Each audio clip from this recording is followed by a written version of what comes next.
Hi guys what's up Robin Hood is back. మీ అందరికీ shopping malls చూపించడానికి నేను ఇక్కడ ఒక లొకేషన్కి వచ్చాను. అండ్ బిఫోర్ దట్ మీరు ఒక్కసారి కనుక ఇటు సైడ్ కనుక చూస్తే బోర్డ్స్ ఉంటాయి అనమాట. దాన్ని బట్టి మీకు ఏమర్థమవుతుందంటే ఏ ఏ షాప్స్ ఉన్నాయి ఆ షాపింగ్ మార్కెట్ కాంప్లెక్స్లో. ఇక్కడ కనుక మీరు చూస్తే చూడండి, Spirit Halloween, Planet Fitness, Dollar Tree, Harbor Freight. Likewise మీరు కనుక చూస్తే ఆల్ ద వే ఒకసారి అవుట్ సైడ్ వ్యూ చూడండి.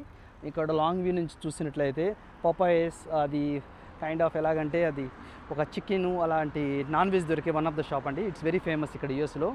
ద పో మీరు కనుక లాంగ్ వే కనుక చూసినట్టయితే అక్కడ జపనీస్ ఫుడ్స్ దొరికే ఒక రెస్టారెంట్, ఒక లాంగ్ వే చూడండి. And at the same time ఒకసారి వ్యూ చూసారా మీరు ఎంత బ్యూటిఫుల్గా ఉందో అవుట్ సైడ్ వ్యూ. అక్కడ ప్లానెట్ ఫిట్నెస్ అని ఉంది కదా.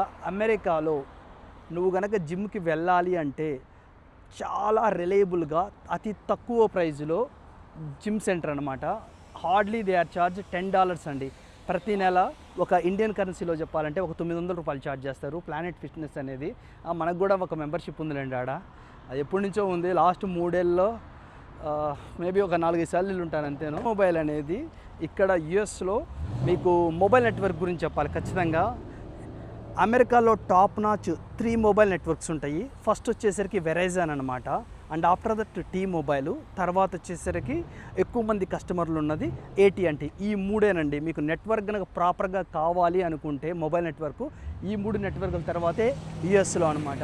అండ్ ఇంకో విషయం చెప్పాలంటే వీళ్ళని సర్వీస్ ప్రొవైడర్స్ అంటారు. ఇప్పుడు మీరు ఎవరైతే నేను చెప్పిన టీ మొబైల్ అయినా AT&T అని చెప్పానో వీళ్ళందరూ కూడా ఏంటంటే ఇప్పుడు మన ఇండియాలో ఉన్నారో జియో అయినా లేకుంటే ఎయిర్టెల్ అయినా, మేబీ వోడాఫోన్ ఉందో లేదో తెలియదు, వీళ్ళందరికి కూడా వీళ్ళే సెల్ చేస్తారన్నమాట డేటాని. ఓకే, సో మీరు ఇక్కడ లాంగ్ వ్యూ చూడొచ్చు. సబ్వే చూడండి ఒకసారి, షాపింగ్ కాంప్లెక్స్లో అవుట్ సైడ్ వ్యూ ఎంత బ్యూటిఫుల్గా ఉందో. Okay, let's discuss one more thing అండి.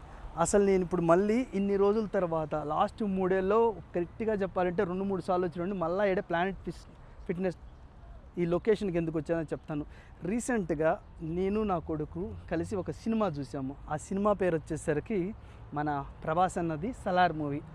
అంతా మూవీ నడుస్తూ ఉంది, అంతా మంచిగా ఉంది, it's going on. When it comes to క్లైమాక్స్కి వచ్చేసరికి తెలుసు కదా, మన ప్రభాస్ అన్న షర్ట్ విప్పేసి 6 ప్యాక్ యాప్స్తో ఉంటాడు. ఒక్కసారిగా నా కొడుకు నా కళ్ళు చూశాడనమాట.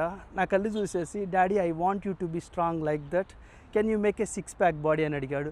అంటే మన భాషలో చెప్పాలంటే, నాన్న నిన్ను కూడా అంత స్ట్రాంగ్గా చూడాలనుకుంటున్నాను, నువ్వు 6 ప్యాక్ చేస్తావా అని అడిగాడు. ప్రపంచంలో ప్రతి ఒక్కరికి కూడా వాళ్ళ నానే హీరో, ఫస్ట్ హీరో. సో నా కొడుకు ఎప్పుడైతే అలా అనిపించిందో నేను కూడా అనుకున్నాను అనమాట, ఇన్నాళ్ళు ఒక లెక్క, ఇక మీదట ఒకటి, let's try. Maybe it's hard for me, ఎందుకంటే ఇప్పుడు ప్రజెంట్ నాకున్న work schedule and at the same time మీ అందరికీ అమెరికా చూపించాలన్న ఒక ఇంటెన్స్తో నేను ఆల్రెడీ నా టైంని స్ట్రెస్ చేసుకొని మీ అందరికీ చూపించాలన్న ఉద్దేశంతో ఇంత టైం స్పెండ్ చేస్తున్నాను. ఇప్పుడు మరలా ప్రత్యేకంగా ఇప్పుడు ఈ 6 ప్యాక్ తయారు చేయడం అంటే మళ్ళీ అది అనుకున్నంత ఈజీ ఏమీ కాదు. ఎందుకంటే ప్రాపర్ డైట్ ఉండాలి and at the same time జిమ్కి వెళ్ళాలి. అండ్ మోర్ ఓవర్ ఏంటంటే నేను వెజిటేరియన్కి అంత ఈజీ కాదు 6 ప్యాక్ తీసుకోవడం రావడం. అంటే అది అసాధ్యం అని చెప్పను కానీ బిట్ హార్డ్ అనమాట. సరే నేను ఒకటే అనుకున్నాను, నా కొడుకు పెద్దగా ఏమీ అడిగాడు, సరే వై కాంట్ ఐ ట్రై అని నేను డిసైడ్ అనమాట. మేబీ అది నాకు 6 ప్యాక్ వచ్చిద్దో రాదో అదంతా కాలమే నిర్ణయించిద్ది. నా ప్రయత్నం అయితే నేను ఖచ్చితంగా చేస్తాను. Let's see. అందువల్లే నేను డిసైడ్ అయ్యాను అనమాట ఈ రోజు నుంచి ఇంకా ఈ జిమ్కి వెళ్దామని.